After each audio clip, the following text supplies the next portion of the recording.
Right. So there's many things you can do in preparation for when things change in 2025. Now, what's interesting is years ago, I warned companies about things changing in 2019 because I was like, this is going well. The economy's going well. There's an election coming up, but there's also a lot of things going on.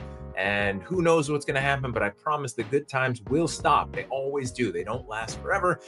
Little did I know the big thing that nobody knew about was the pandemic coming, but I wasn't wrong. And there were so many companies that weren't ready for things to change. Now, what can you do? Let's talk about step one. Part one is to look at your sales technology. It's 2024.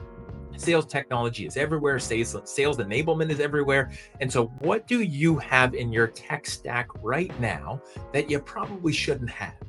What is it that you've got that you don't use, that your team doesn't use, even if you want them to, that your marketing team, your leadership team, somebody, everybody, nobody is using it? There was a salesperson who talked you into it, right? They sold you really well. Somebody's selling something really well these days.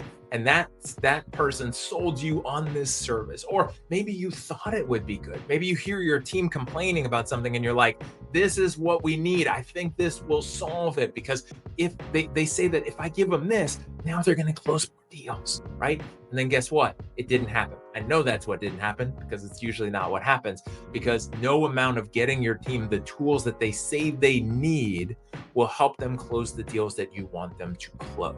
Now, I'm not saying tools aren't important. I'm just saying, like, if they're asking for things over and over again, that's because they're trying to point the finger at everything else. So look through your tech stack, do an audit. If you want some help with that, let me know, send me a message, but do an audit of your sales and marketing tech stack. Look at what's in there and what don't you need. Maybe there's some bloat in there, some things that you can cut back, both from a saving money, but also an efficiency standpoint.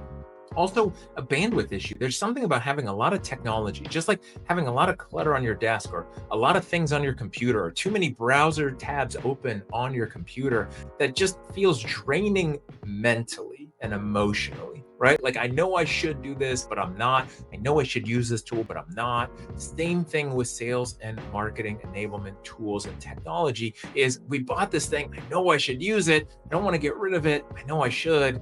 What do I do? Sometimes you got to do that Marie Kondo stuff, right? Is this bringing me joy? Is this helping my sales team close more deals? If not, then send it on its way with peace and love, right? Or whatever she says. And so what can you do to clean up your tech stack to make things efficient, save some money, which is important? You know, there's two ways to succeed: spend less, make more. And then how do you make room for what really could help you?